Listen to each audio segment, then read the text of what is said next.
Hi, and welcome to Family on Purpose. Today, we are diving into a tool that Family ID created so that you and everybody you know can understand who your family is and how to live on purpose. The most challenging thing in spending years of ministry, Greg that started Family ID, he and I have had multiple conversations. The most challenging thing is helping families to understand, hey, they can be and should be intentional inside the home.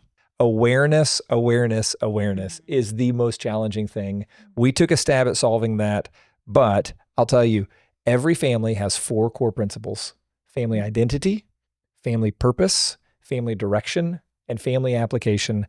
I can't wait to dive into it today. Mm-hmm. The greatest hook is, what's your family all about? Mm-hmm. When I ask that to families, I mean, people give me deer in headlights, just big, they have no idea. Yeah. Because for some people, it's the first time they've ever actually processed that question. Mm-hmm. What was it like first time I asked you? I definitely hesitated, but ultimately I hadn't ever been asked that, and I hadn't really thought about it. Gosh, I don't even remember the answer that I told you. It probably was that I don't know. Like, you kind of challenged me in that moment too, which was really cool. It really was the beginning of unpacking a lot of stuff, which was cool. That's the whole purpose. That's the purpose of the question. Get people thinking and to go from unaware to aware that your family matters. Yeah. And you can do family on purpose and be intentional. And there's more to it than just living and surviving. Yeah. So babe, oh my gosh, what's the England family all about? Well, I think God's the center of our family. And then our family, I would identify us with our core values as we went through the Family ID process of just establishing, hey, who are we? What are the, what's the framework of our family? So we're prayerful in decision-making. We have enduring family unity. We have unending integrity. What are the other 2? I do this every time. Hold on.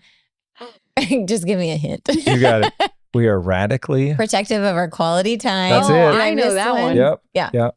And we pursue excellence in everything. That's it. She's got it. Yeah. Come on. Good. Yeah. We are called to be beacons of light and pillars of strength to a dark and crumbling world, right? Yeah. Shine strong. So good. That's who we are. That's who we are. I think it's easy to talk about, like, well, you guys need to be more intentional. It's easy to say, you need to be more intentional with your family. But for whatever reason, that just does not. No, I get it. It doesn't, it's not hitting someone in here. Yeah. All of that is why we created at Family ID the assessment that you mentioned. So when we discovered family identity, family purpose, family direction, and family application. So identity answers the question, who are we? Purpose answers the question, why are we here? Direction answers the question, where are we going? And application answers the question, how do we get there? So we identified that one day sitting in the Family ID office, that's what those 4 pieces were. And every family has those 4 pieces. They prioritize some, they deprioritize others. They don't even pretend like some exist. And the goal was, how do we easily help somebody go from unaware to aware? And so we put a bunch of questions down. We worked with the technology team to put together an assessment that could help answer those questions. And the number or the result of that assessment is, I think, is important, but it's a lot less important than somebody going through that process and answering those questions, because those questions help take you from unaware to aware. Right. Yeah. Babe, you said something off camera before we got started about, hey, there might be some families that never take the assessment. Sure. But them going from unaware to aware about some of these topics would be the most important thing for them. I have a buddy, he and his wife and kids went on a ski trip, and he said, hey, can you put something together, a tool or resource or whatever?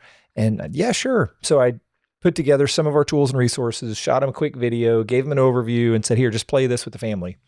And so he and his wife and kids, he convinced them all, hey, on Tuesday night or Thursday night or whatever day it was, Dad gets to choose and I choose this. And they all watched it. And then And it was about understanding who their family was and having alignment in the family and being intentional about living out that identity and intentional about developing relationships and why it's important. So they watched something, they talked about it, and then they went out to dinner afterwards. And I think it was his 8-year-old or 10-year-old was at the dinner table at a restaurant and said, hey, so are we going to like answer these questions and decide on who we are or what? Like, it's that piece of what you're saying, Ashton, is no, what we do matters. And when a family understands, and even young children inside a family understand, hey, we can do this on purpose. We can live intentionally. No, hey, some of the things in our family, I don't ever want to let go. I love them.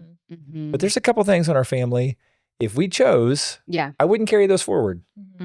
So let's let that go and let's move over here towards this. Yeah. Some people won't take the assessment, and we still want you to leave this podcast being encouraged and inspired and have a takeaway to apply to your family. Would you like to go over some of the questions? Yeah, sure. That sounds great. So in the assessment, we've got 15 questions that relate to each of those core 4 principles: identity, purpose, direction, application. And we took those answers, scored them. We'll take your answers or a family that goes through it, take their answers, score them, and then based on the priority of those 4, we give them one of 16 different family types. And there's some similarities between families that we found through just ministering to tens of thousands of families that we can put together in specific categories. But I agree. Let's go into some of the questions. Specifically, let's start with family identity. Okay. So there's 15 questions for adults, 15 questions for teenagers that help people put their finger on family identity, on whether it's strong or weak inside the home. What are some of the ones that stuck out to you on the assessment, and why are those important? Okay, I'll start off with a question that stood out to me on identity.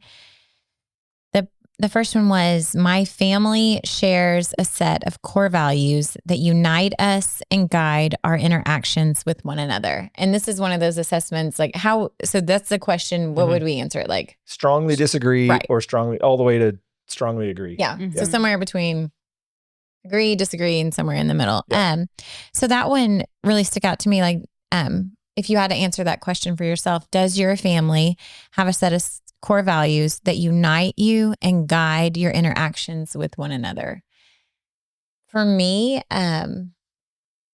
just even the word core there, like, what is the core of your family? What is your guiding force? I think once we have established our core values, it's like, oh, we know this is who we are. And so then we know what to do. What are your thoughts? I wonder, you're talking about core. If somebody, this goes back to what we were saying a few minutes ago, in that, hey, if the family together as a group identifies those cores, you might let go of your own personal desire to support the family core values that are agreed upon and you can support and that kind of stuff. Because otherwise, what are the core values or core motivations of an individual?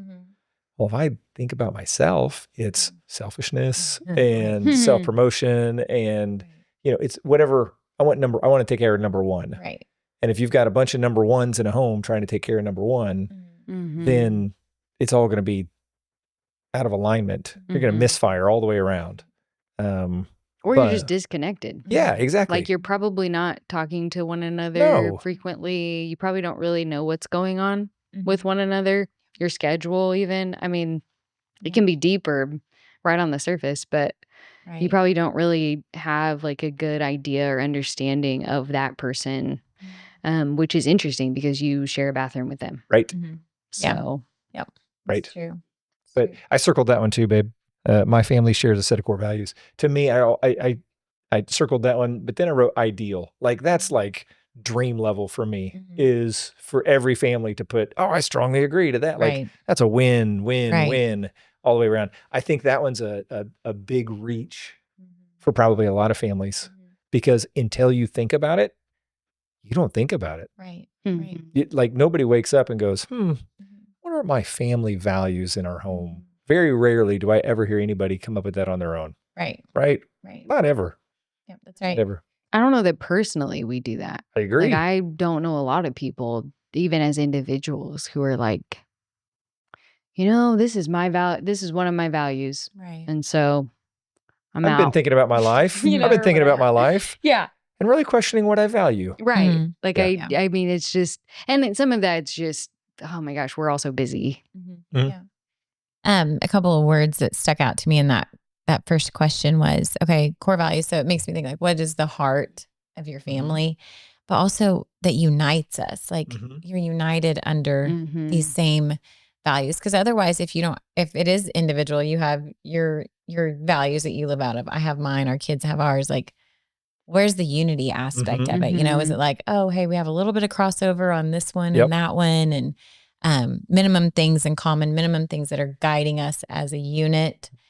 What do you have that unites? That's right. The family and guides.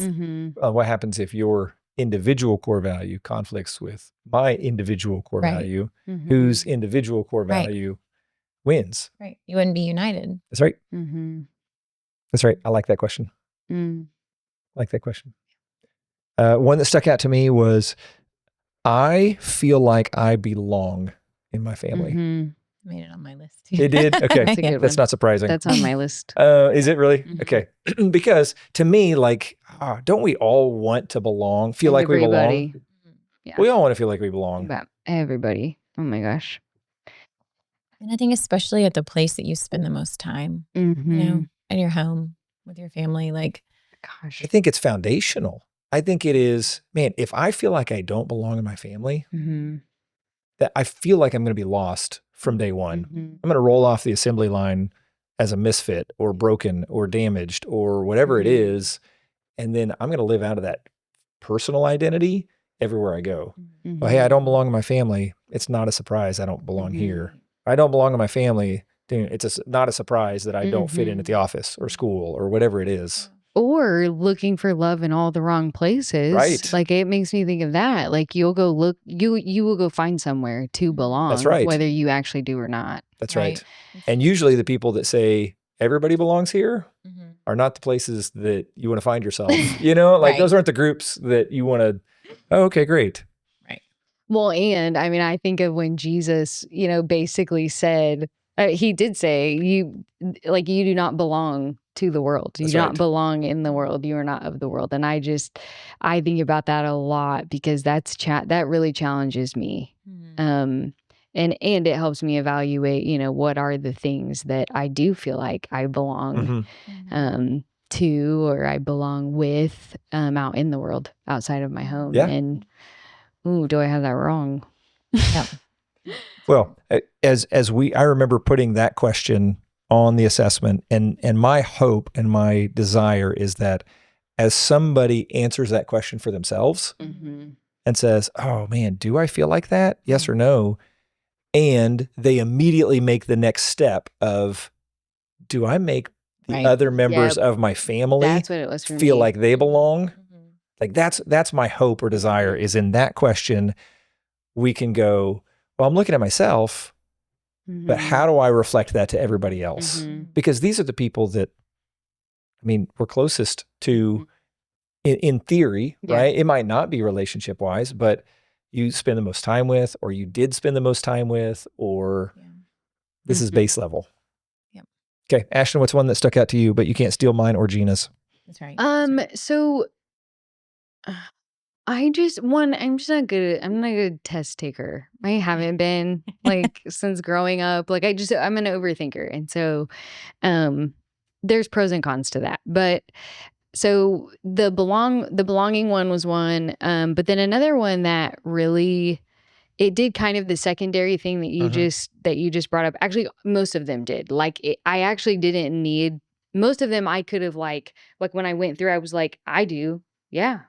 But I feel like I'm one of the pillars that dictates that environment in our house. And so like me and Jordan, right? Like my husband, it's almost like so I couldn't help as a parent, I should say this. I could not help but feel like I couldn't help but ask myself as I'm going through these, are we creating this environment? Or are we doing these things? And so another one that stood out to me, and this one's actually pretty basic, but it was the traditions one. Do we have a lot of family traditions or something? Or does my family have traditions or something? And I remember sitting on that one for quite a while, because when I watch movies, they all have traditions. Right. Like I can pick them out almost immediately. And, I really had to take a second to think through, like evaluate, do we have traditions? And the answer is yes. I'm like one of the most sentimental people on the planet. And so traditions are, I might not in the moment say this is a tradition. We are doing it every year. Right. But we absolutely have them. And I think what's interesting is I'm not saying that I think a tradition is a habit, but it is something that I know we're going to do this every year. Right. So I don't know. It was just interesting. Christmas tree, decorating the Christmas tree we are a Christmas family. Like we want to go look at lights. We want to go walk around the cold park and drink hot chocolate. We want to hopefully someone will be a Christmas caroler on our front porch. Like we just love it. And so that's something at the time, whenever our kids, we were having to rotate, we're blended family, we're rotating Christmas. There were times where we were not putting up the tree until later, at a later date, because we were not going to do it without the kids, and we were not going to do it without the four of us being together. And so, I think on that one, I tend, and maybe this is my age, but I tend to look at all of these, and I've got that bad eye, right? Sometimes where I can look at it and go, dang, I don't do that. or man, I wish we did that. And there were even times where I had to really consider how am I answering? Oh, yes. Because to me, I'm like, well, I want to do that. I want to say yes. I'll start doing that today, right. And so it was just kind of funny how, one, I was just gaining some self-awareness about myself as I'm answering these questions. But honestly, I think for me, there was some other questions that stood out, but I just want to say, it was just kind of this thing that ignited just a deeper evaluation of what do we care about, and if that's what we care about, are we getting to the place that we want to go? Are we actually making the things that we care about? Are we putting those at the center? Are we putting those on the top shelf? And that's where we're working toward. And it was just really humbling, I think, to it was kind of healing in some ways too, because I looked back and I had been really hard on my parents. And then as I'm going through these questions, I thought, yeah, this isn't that easy, is it? And man, sure, we're doing the best we can, but there's definitely some things we can let go of, and that are wasting time, or it's just not, it's not this really, it shouldn't be a priority, I guess, is kind of what I'm saying. I love video games. We're a video game family through and through. I'll just admit that. But there are times where it's we're not playing video games. We're going to go for a walk, or we're going to actually talk to each other face to face. Right. Same thing with the movie nights. I mentioned that on one of our first episodes. So anyway, it just helped me. It really was that first step of this isn't something to feel bad about. Right. It is meant to be fun. It's Right. meant to be fun. When you get the PDF, all the colors, and you have a family mascot and a family song, when you get your results, it's so cool. And I know that because I'm one of the, I got to write it. You guys totally asked me to help create it. And man, it's so legit. It's so cool. So I do want to add to what you kind of brushed on earlier. It's meant to be fun. It can absolutely, and it's meant to also be a tool for you to just start thinking about what can we do different? Are there things we want to do different? That's right. That's exactly what I was going to say, is because, you mentioned, okay, you have a bad eye. You look, okay, here, I don't do this. I'm like, well, what if you had a good eye and you said, hey, here's something that I can do? Yeah. What if you change the lens that you look through and go, oh, hey, I'm not doing any traditions. What are some traditions that I can implement? Yes. And so having that kind of attitude versus that self-condemnation of like, oh gosh, I missed the mark here and I missed the mark here. And no, hey, here's a great idea. I can do this. Right. And I think for some of us, like, we just don't know. There's not that awareness like you're talking about, Derek. And so you often say, like, we don't know what we don't know. And so as you go over these, hey, let it be seen as an opportunity. Here are some things that I can do. That's right. Hey, these would increase our family unity. I'm going to go for it. That's right. That's right. So good. And Ashton, I think you bring up a good point. So if anybody is going to go through the family ID assessment, take the questions, you'll get your personal results, which is an 11 or 12 page PDF, and it breaks down each of the aspects and kind of where your priorities are, your sequence of identity, purpose, direction, application, and which one you prioritize most. And it's meant to be fun and helpful and a tool to encourage you and push you forward. Like, that's the desire and goal. But I can't help to say, hey, even when I go through it, I help write the questions, and it's convicting for me, right? Yeah. Like, it really is. Yeah. Yes, I want to say yes, but I've said strongly. I want to say so strongly. Yeah, right. I need to put one over here. Right, I don't care if it's true or not. That's right. Okay, so first section is identity. Who are we? And I'll say this real quick before moving on. Well, another question in there, it's a teenager question because they're broken up between adults and teens. And the teenager question is, I feel that my family respects and values my individuality. Like, I think that's a big deal, especially to a younger adult or a younger person living in your home. Who are we? I don't know if I've mentioned the Cane's Chicken on the podcast yet or not. I had a buddy, his whole job was for Cane's Chicken, the land would be identified. He'd come in, build the restaurant, and hire the first team all the way for the manager and the staff. And I asked him one time, hey, Damon, how does that work? Because I'm sure the culture in Denver is different than the culture in Baton Rouge, where it started. And he said, no, Derek. The personality is different, but the culture is the same. And I think for that question, I feel that my family respects and values my individuality. We can celebrate personalities. We can celebrate differences, but still it ties into who we are as a family. You add this to our family, and so you help make us who we are. I think that's good. Another question under identity that stuck out to me was, my family encourages open communication and honest conversations about our feelings and experiences, and how there needs to be this environment that draws out communication, that draws out honesty, that we can say, hey, I'm not feeling great about this, or I'm, what makes them happy, what makes them sad. Even us as adults, just that open communication. Hey, are we cultivating an environment where people feel safe to express their feelings? It's good. It's good. I like it. Okay, so that wraps up family identity. Family identity defines who we are as a family, right? It is the way we communicate, the beliefs that we share, the values that we have, the traditions we uphold, the rhythms of the household. It is the way you do things. The way you do things. So let's dive in. So again, the assessment it supports the 4 core principles: identity, purpose, direction, and application. The second one is purpose, family purpose, which answers the question, why are we here? This is how you live out your core values. This is the purpose of your family, how you impact those inside your family and those outside your home in community, society.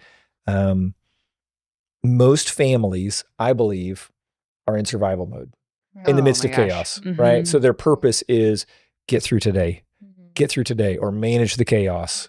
But I believe that we serve a great big God who has a purpose for our family. To your point, Ashton, earlier, hey, it's within God's sovereignty that he put our family members together at this point in time for a reason, because he doesn't do stuff without a reason. So what is that reason? What is the purpose? And What are you doing inside? What's your individual purpose inside your home? And what's your collective purpose outside your home as a family? What question stuck out to you, ladies? I'm going to touch on, you said, I'm going to come right to you. Okay. You touched on just surviving. And I think the opposite of that is thriving. Hey, how can you go from just merely surviving a situation to thriving? Yeah.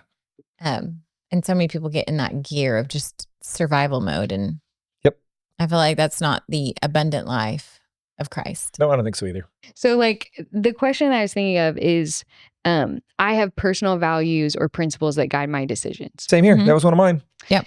So the reason, but I feel like the reason that this one stood out to me is because, because like Jordan and I, as I'm like reading that, I'm like, of course I want that for our family, but I feel like as an individual, and Jordan too, like we're still learning what that is. Yeah. And I'm like, as part of me feels kind of bad about that because I'm 32 today, and it's like, this year I turned 32, and it's like, I'm like behind, like I should already know that or something. And so that's why I feel like weird even bringing that up, because I'm like, we already have kids or not. I mean, I've been doing this for a decade. Like I just read that and I'm like, man, we should already have that set. I should already, as their mom, be leading through that. But then I look at all the things we've gone through and I'm like, I feel like we're just trying to, it's what you say, surviving. And we're out of that now. We're getting out of all that now. But there's real things that we've gone through. And so when I look at that, I'm like, it's not that I feel bad about myself, but there's a level of just like, we just don't have that yet. And it feels like we're trying to like teach our kids how to do it, but we're learning too. You're the lead learner.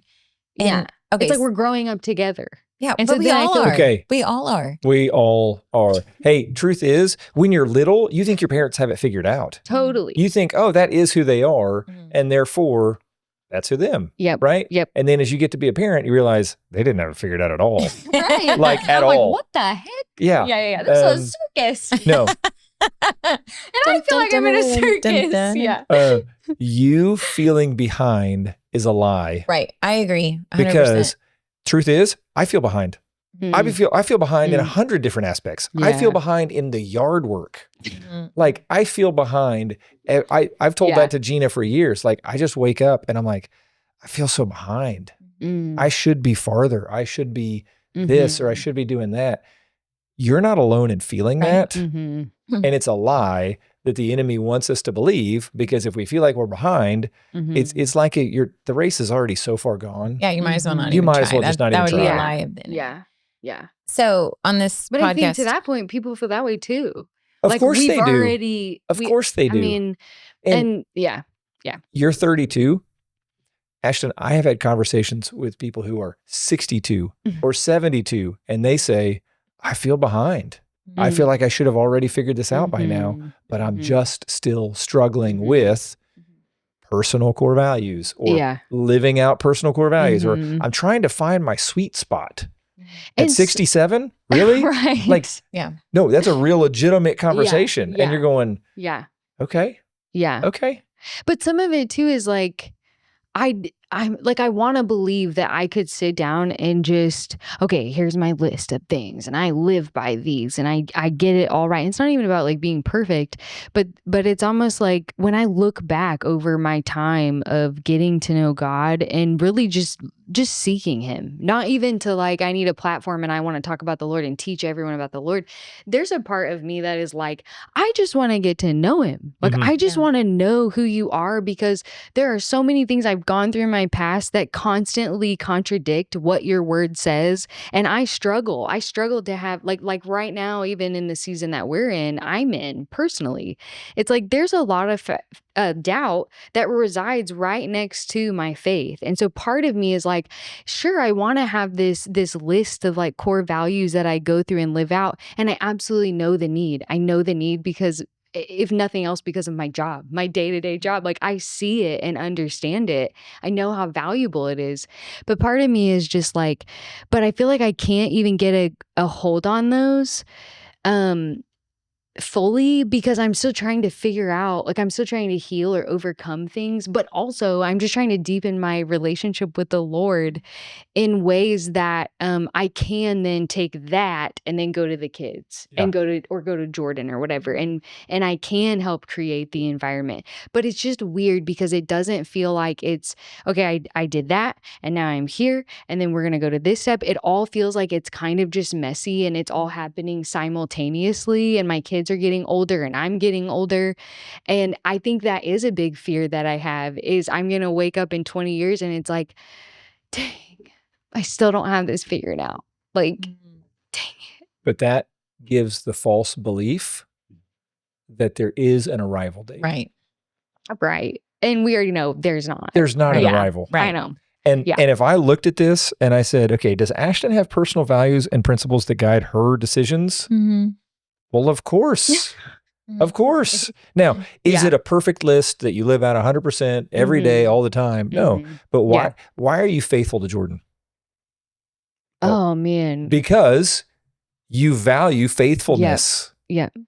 And I value him. I respect him and love him. You know what I mean? Yeah. So of course you do. Yeah. Of course you live that out. And of course, people listening will understand, hey, you have the values that you live by that guide your decisions. It's just bringing them to the forefront. Yes. Right. It's that's like right. evaluating them, taking the time to bring them to the forefront. And it really is small changes. Like now that we're kind of processing it, it's like, okay, it's not moving mountains. Like this is not going to be this like big overnight like shift. It really is just like small things. And you and I have talked about that before. Like there's little things that I've done with Parker and Nolan even. Like we started doing a bedtime liturgy at night and they ask for it now. Like the other night it was like, can we have our blessing? Like let's do our blessing before bed. And I just put, my hand on their forehead. I'm like, do you see my eyes? Yes. Do you see my eyes looking at your eyes? It's the sweetest thing, but it's just a moment. It's like a moment with them, but it's made all the difference. Like bedtime. And we got it from this book that we were reading. It's blowing our minds. But anyway, all that to say, it really is just little changes. And I think it's just keeping that perspective because I want to I see the big picture and I want to bite it all off at once and okay, I want to perfect it at once. And some of that's just inward healing that I need to do, right? God's working on in me, but yeah, thank you for that encouragement. Well, and I think give yourself grace because we already touched on this episode, you don't know until you know. And so you're sitting here with a couple that's been married 17 years longer than you have, you know, if this was flip-flopped and Derek and I are here and we're talking to a couple that has 17 years on us, guess what? They're going to be farther down the line than we are. Or if we rewind to when, we're at our 5 years of marriage, we'd be looking at this thing like, okie doke.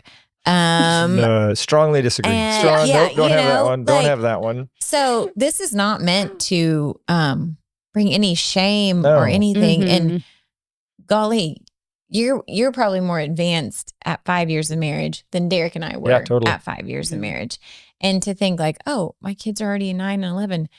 Guess what? I don't care if they're 99 and whatever, you can still learn. You're a lifelong learner and you're a lead learner as parents. That's who we are. And so I'm still learning and Derek's still learning and we're still working this thing out and we're still implementing new things with our kids and finding out, hey, you know what? This didn't work. Let's take that out. Hey, let's try something new because we're constantly going to learn about something that works for somebody else and pray about it. Hey, would this be for us? I had that conversation this week. I told you about it. A family said, oh man, we're not the kind of family that we've tried chore charts and we can't nail it. And I'm like, well, hold on. First, you should probably ask God if a chore chart is right for you right now. That's a whole other conversation. Right? Yeah. I mean, did God tell you to do that? Yeah. And so we live by these false expectations that, hey, every family, you know what? If I look in my neighborhood, all the other families, if I walked in their home, they'd all have chore charts and they'd give their kids tokens with chores and they earn screen time and they play only 8 minutes of video games a day. And that's what we believe the false expectation. And truth is, in that home, looking at your house, they're thinking the same thing. They probably have a chore chart and they probably have it right. And they're never yell at their kids and all this stuff. Yep. The truth is, hey, we've got to walk with God as to what he wants for our home. Yeah. Because not all homes are the same. Yeah.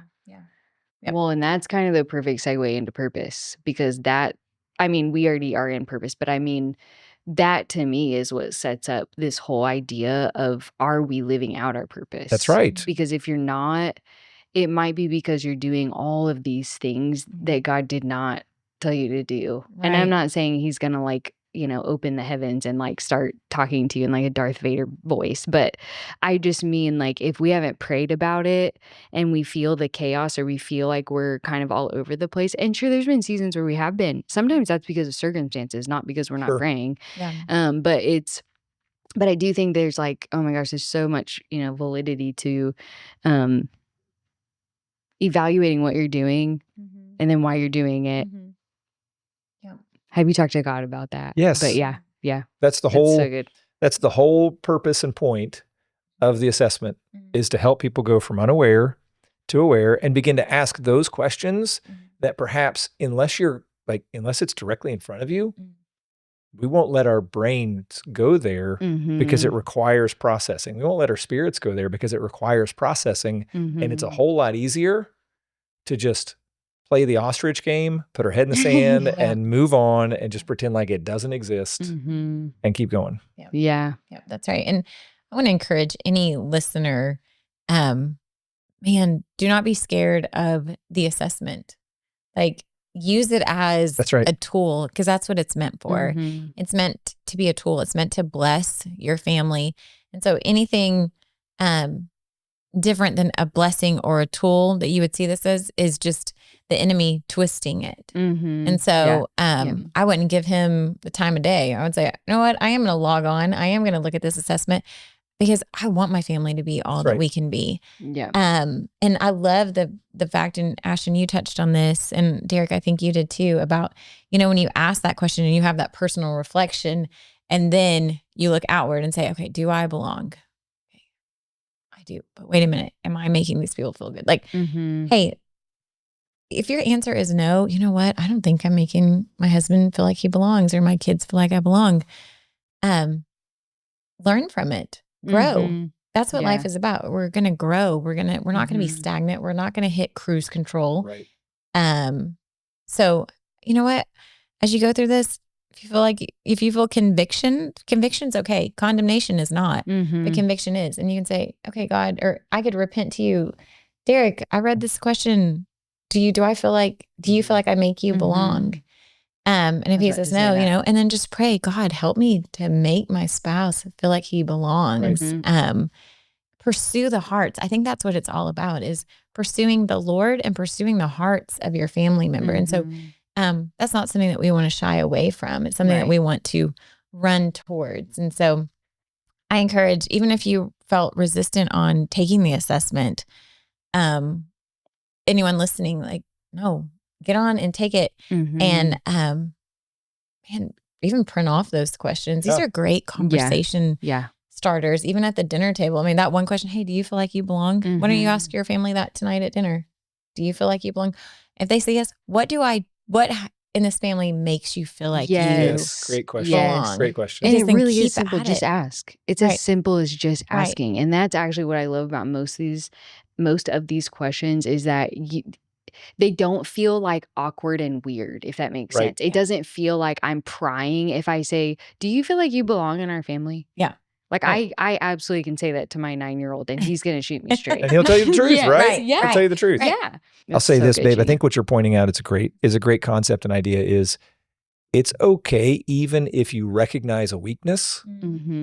Weakness is not failure. If we identify a weakness, now we know where we can get stronger. Right? If I go to the gym and it's my first day with a trainer and he says, man, Derek, you're strong in all the areas. You don't need me. No, he's going to say, hey, looks like we need to work on your core a little bit. Now let's work on your core. It's okay to identify a weakness. Right. Now you can get stronger. Right. Yeah, that's really good. Pride can blind us. That's to right. Like, oh, no, I don't need to grow in this area. Like if you're strong in these, keep on growing in them. Keep at it. Yeah. Right. Also, don't be afraid to start digging into those weaknesses or just things that I think that was something for me for a long time. I was just afraid to look at the I don't want to say bad stuff because I think God will use all of it. It's right? like when you're low in your bank account and you'd rather just not even pull it up because you're afraid of how little money is in there. And you're like, I'd rather just not look at it.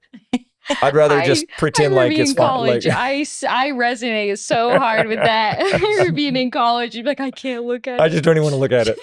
Yeah.